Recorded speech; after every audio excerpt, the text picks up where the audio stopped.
Hello dear friends, myself Santosh R and I am mentoring students since last 15 years. I am also officer in the state government. I have given 3 UPSC interviews and have also cleared the state exams in the first attempt.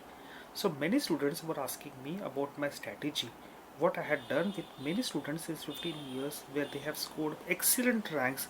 Working students have scored first top 10 ranks. They have cleared exams in the first attempt and got IPS. In the next attempt, they got IAS. All this is really very incredible. These are incredible stories which I really want you all to read. So why don't you just go on the blogs and read it? The link is given below. Now for this year, because of the situation what we have here, we have started some online mentoring, come hand-holding classes. This is useful for those who are working professionals or are studying or do want to have a full-time coaching guidance, or if you are really insisting on only self-studies. All of these have been clubbed into this program. First of all, what is the basis behind this strategy? It is very important to know. We all know that UPC has certain demands which they expect from candidates who are writing the mains examination. Mains examination consists of general studies papers and the options and the essays and the language papers. You all know. We have specified space within which we have to write the answers. UPC has given you only the syllabus and the question papers, nothing else. Why is it that we are being told that we should read NCRT or we should read certain newspapers or we should read certain books? If that is important, what should be the flow of what to read first and what to read first? Can it be, and doesn't it feel really absurd that students are nowadays having a strategy where they've been told read all NCRT first, then move to advanced book, then move to the some other material? How is it possible? That means why is UPSC going to test you on the basis of NCRT or certain books? It is not that way. So UPSC has the syllabus, and what we had identified is certain themes, that is broad-based terms around which the entire idea glows. For example, it is agriculture. It's in general studies mains paper 3. Now all agriculture is taken in GS3, which is basically more of economics. It is also a social issue, it's also a political issue, it is also some other interventions. Every subject has a language which we called as keywords. Now these keywords should come in the answers. This is called as enrichment of the answers. Apart from this, there are various ideologies in agriculture. So for example, somebody will say that I will give loan waiver to all the farmers. Someone may say no, loan waiver giving is not a good policy. Somebody will suggest something else. Now what is UPSC wanting you to do is to know all these ideologies or opinions and make your own opinion. Isn't it so difficult? It's not so difficult, it's easy. What is more difficult is the next thing. You have to maintain consistency in your approach throughout all the answers in that question paper.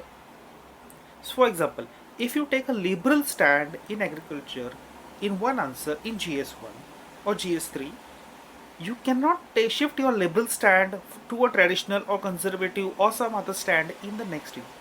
Even if you do so, you will not get marks. Isn't it right?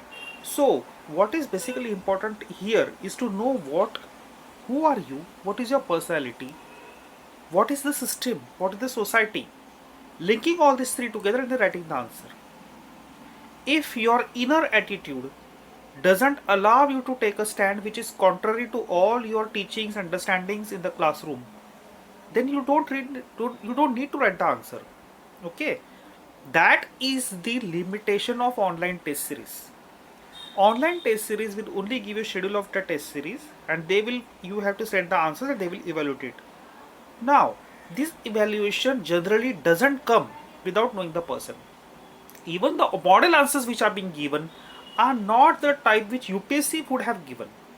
Let me tell you about the examples of the questions which had appeared in 2019 mains.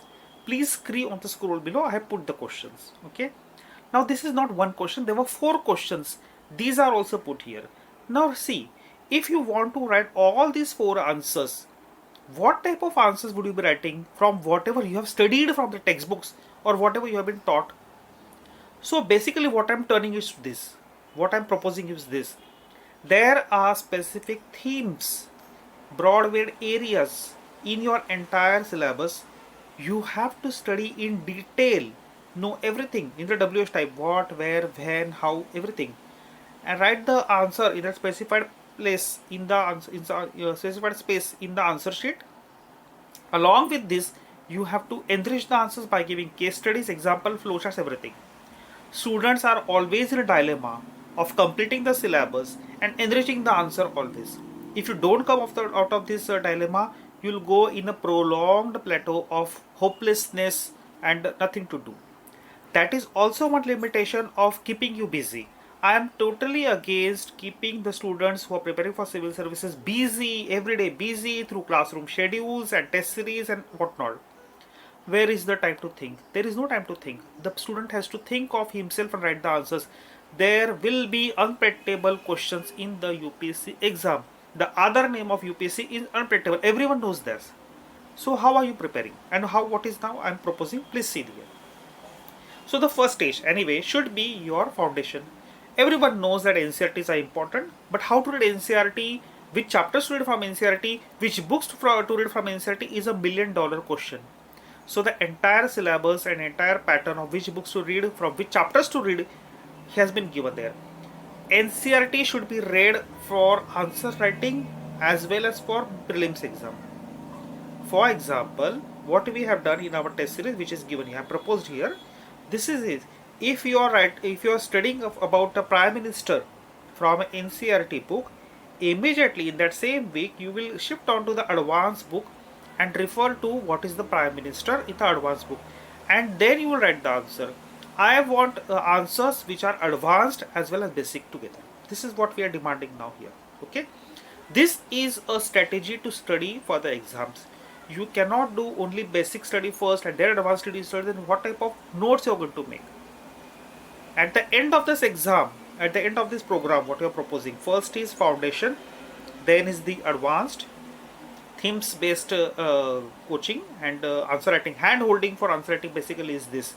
Okay, and then we'll go to the entire test series for prelims and mains integrated, which continues till your mains. It doesn't stop abruptly in the May or June, whatever it is. Okay, it will continue till you are also going to appear for the exam. That is more important for you to have somebody with you when you're writing the exams.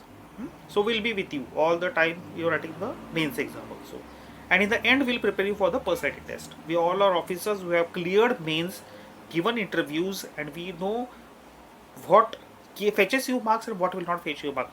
For me myself, I'll tell you, I got 75 marks out of 300. That time we got 300 marks papers for essay, 78 actually, and then still I was in the interview because of my other scores in general studies and optionals.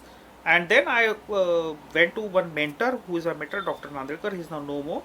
I sat to his feet. I stayed at his home, and I studied the art of writing essay. That is the way I got 168, 178, and 180 in my next 3 attempts. I had 4 attempts, and all the 4 times, 3 times I was in the interviews. Okay, so basically everything has a art of knowing this. Now, how will this students are also asking about how will personal mentoring happen?